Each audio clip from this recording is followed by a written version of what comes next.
Welcome to the Virtual CPA Success Show, where we're 100% focused on helping service-based businesses achieve success. Are you a business owner interested in learning how to scale your business? Has your business reached over $1 million in annual revenue? Then this podcast is for you.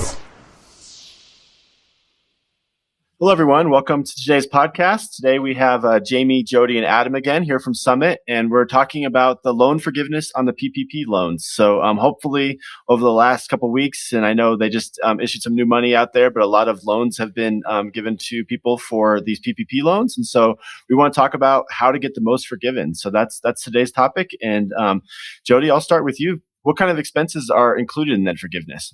Yeah, good question. Expenses including the forgiveness. So when we're looking at the PPP loan, we have to kind of back up a little bit and kind of explain how the forgiveness is actually even taking place. And so once you've received the loan, you basically can use, payroll, mortgage, interest, rent, and utilities and benefits for your people are the primary expenses that they allow. And what they do is they look at that and they say, hey, you have to have up to 70 or at least 75% of those expenses have to go towards your actual PPP loan. So if you and then no more than 25% of what you claim as an expense for payroll would go towards the rent and the other stuff. So what the idea is, they want to make sure that we're paying our people and continue to keep people on the payroll versus having them go on unemployment. And so that's the reason for the stipulation there. Now, how banks are going to look at that, that's going to be kind of different. We don't know if they're going to take a hard stance and say, hey, you can't have more than 75%. The way it's written right now, you can have 100%, but we don't know what the different interpretations and everything. So that's kind of coming out, and I'm sure that will be addressed here probably over the next few days as we go through this 8-week period. But when it comes back down to the types of expenses, again, payroll is the major one. So you're looking at your payroll for that period of 8 weeks, and then you're also looking at your retirement benefits, in a similar way you calculated the actual loan dollar amount. So you're looking for that. And then for utility expenses, you're looking for your electric bill, your internet. And they also say, I'm reading that you could potentially even take your telephone expenses, which I'm sure they'll clarify that, what that actually means over the next week or so. But telephone, utility, gas, all that kind of stuff, all your utilities. And then I would say on the rent side, you have to make sure that you have your lease in place, so that that has to be in place prior to February 15th. You'll need a copy of that, I'm sure, because you'll be able to take that dollar amount for the rent within that period. The one thing I would say is don't try to game the system. Don't take like 4 rents, something like that. The government's really, really looking at these and starting to scrutinize these things to make sure that you're truly deducting or taking against the counts that you really deserve to take. And plus, did you qualify for the loan? And if they see that you're taking, 4 months worth of rents, or if you're giving all your employees $30,000, $40,000 bonuses to get them to that dollar amount, then they're going to say, hey, that's not the intent of this.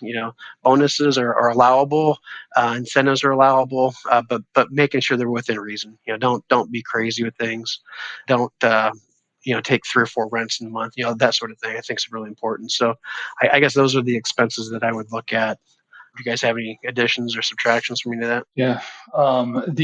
So a couple clarifications, because I know there was some misinformation out there about whether it was net pay or gross pay.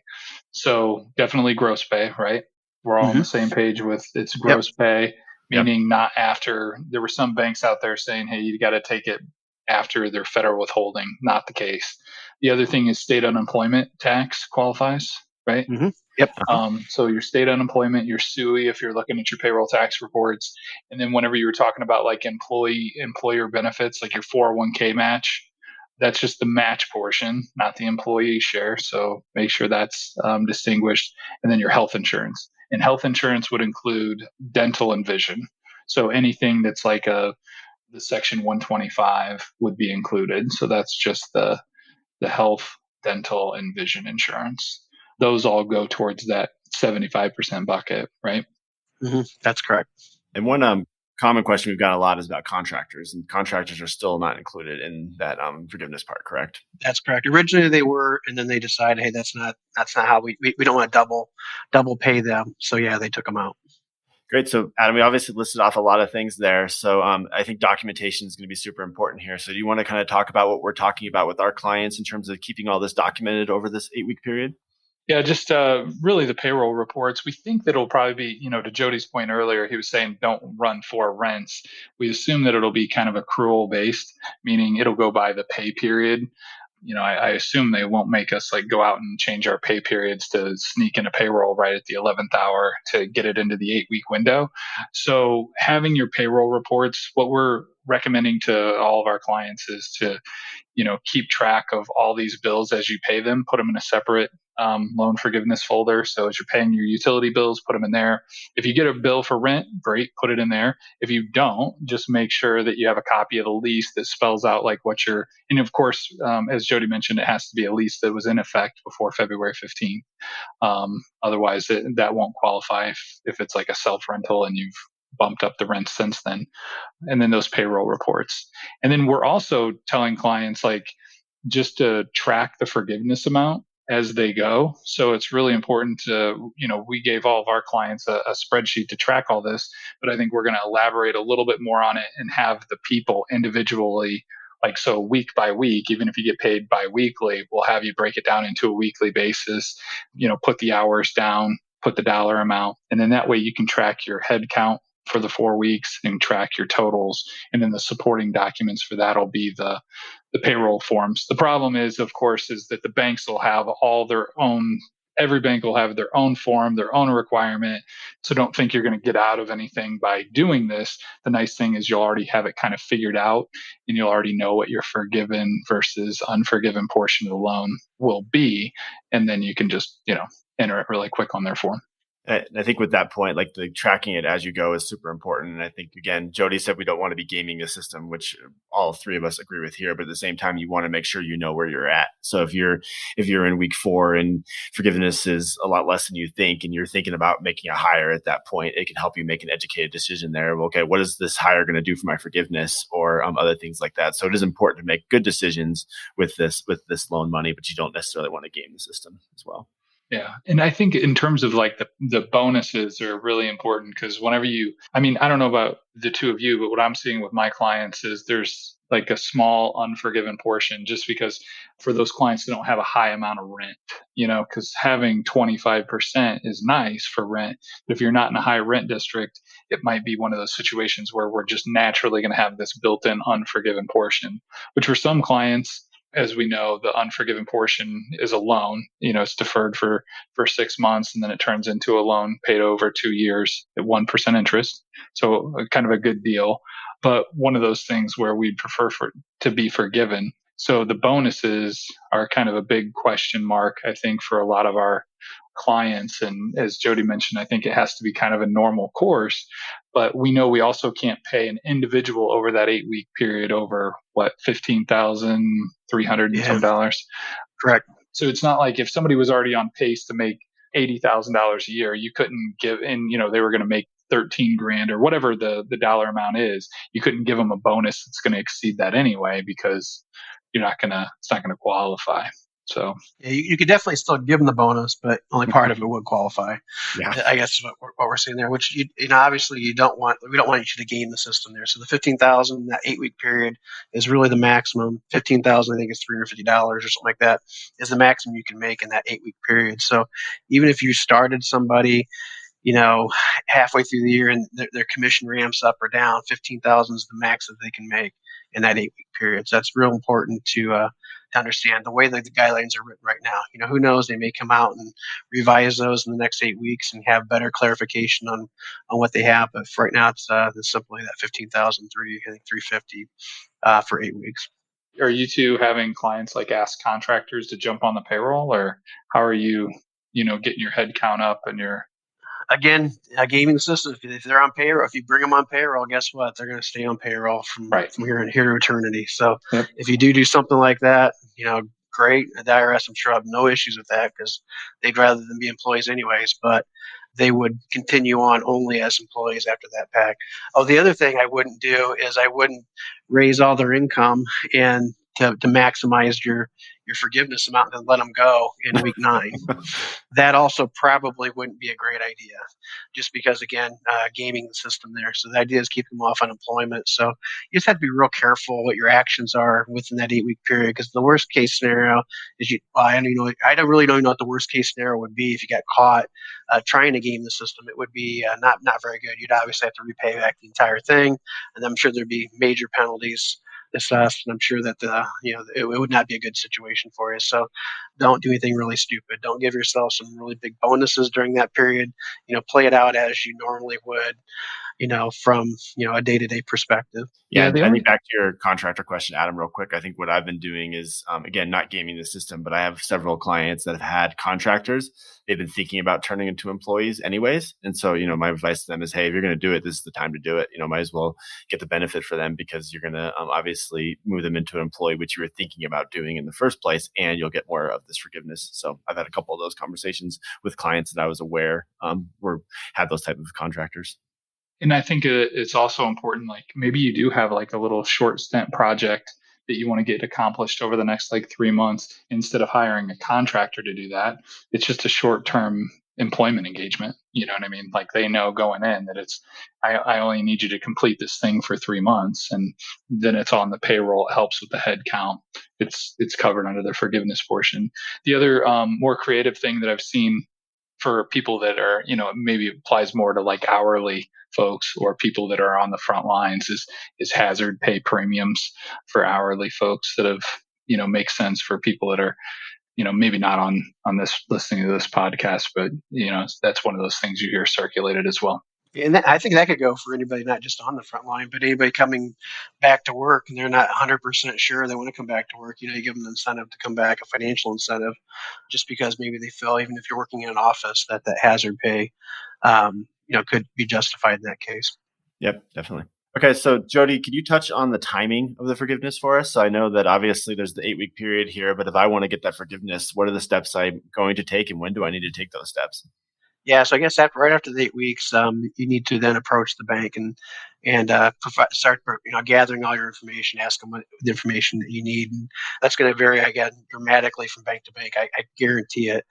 So whatever bank you're banking with, you just kind of fall by what they want, and so you'll gather that information, you put it in a file form, you give it to them, and then afterwards they've got 60 days to forgive that or to make a determination on the forgiveness of the loan. So you got about a 60-day window afterwards in which you'll technically have a loan on your books at that point all the way through, and then 60 days after, then part of that loan or all of that loan or none of that loan will be forgiven, and then you'll be notified at that point the reason why.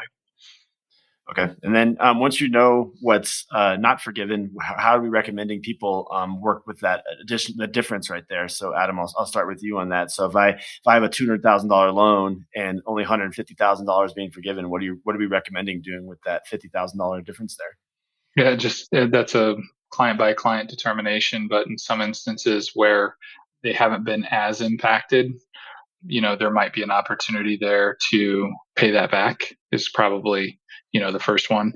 And then other people that have either been greatly impacted, because the loan, it took a little while to get. So people's cash reserves might have been impacted pretty tough beforehand. So people will use that as a buffer, for the next year or two, just to kind of help with their cash and, cash reserves.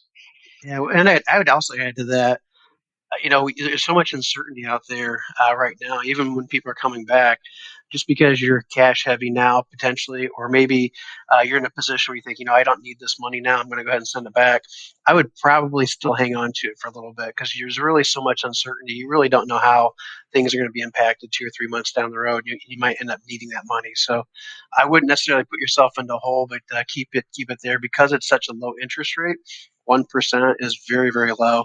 And so it's definitely, in my opinion, worth the risk on keeping it on the books and paying a little in interest, just to make sure that you've got the money down there. And then maybe in December, if everything's recovered and you're feeling great, then go ahead and pay it off by the end of the year. But I would definitely hold on to it and keep it in your cash reserve for at least because there's no prepayment. Yeah, there's no prepayment. So there's no real, it's not like you have to make that decision within that 60-day bank period. Right. Yeah, so I'm telling my clients, it's not like this is a payday loan where it's like this really bad loan that you want to Right. get off your book as soon as possible. This loan is pretty favorable for anyone that has it. And again, we have several clients that were in not a great spot prior to this, and so any non-forgiveness they've found on this loan is going to be a pretty nice sized loan for them to pay over at a pretty low percent. So I think we've been talking to them about that as well. So the last question, so related to taxes. So obviously there's forgiveness portion of here, which we know is going to benefit us greatly. Do I need to pay taxes on the part that's been forgiven? How's that going to work? Luckily, no. So there is no taxes on the forgiveness portion or taxes on the expenses that you're using against it. So the government has made this a completely tax-free benefit for you as a taxpayer that received this money and received it in the manner it was intended to be. Great. So that's going to be really nice because again, you're basically getting a certain amount of revenue for these 8 weeks that are going to help you pay for those expenses. But again, you're basically getting that tax free, which is not reducing it at all. So that's a great advantage to this. So any final thoughts? Any other things that companies should be thinking about in terms of this forgiveness? The only thing that we're kind of still uncertain about is the employee headcount and how that's going to be taken into consideration. Because keep in mind, there's always two parts to this conversation. The first part is keeping the employee wages to a certain dollar amount. The second part is keeping the employee headcount to a certain dollar amount. So we know what the headcount's going to be at the end because you've got to have X amount of people at the end of your 8-week period or in June 30th to determine where the headcount falls on the top part of the calculation. We're just not 100% sure on the clarification on the bottom part, so I'm sure that will be coming out fairly soon. It's my understanding that if you just started in January, February, you use those numbers, employee headcount there, the average. If you're seasonal, you use last year's numbers during this period, and then for those people that aren't seasonal, we're not sure if you're using December 31st numbers, how it was determined, how your payroll loan was originally determined, or if you're using February 15th numbers. There's not a ton of clarification on that out there yet. And I'm sure, again, that will be something that will be coming down the pike as well. Yeah, we expect some additional guidance coming out here any minute in terms of like the real, true, kind of the final questions people have on this forgiveness. So hopefully that comes out soon and we can do another podcast on it, or it'll obviously be on our website. Anything more we find. Great. So that's all for this show. I appreciate you guys joining us. I think this is a great topic. Obviously, a lot of people have been talking about the PPP part, and now it's the second part of it. We really have to think about how we're going to get the majority of that forgiven. So appreciate you guys joining, and great show. Thanks. Enjoy this episode? Visit our website at summitcpa.net to get more tips and strategies for achieving virtual CPA success. We're here to be a resource in this ever-changing industry.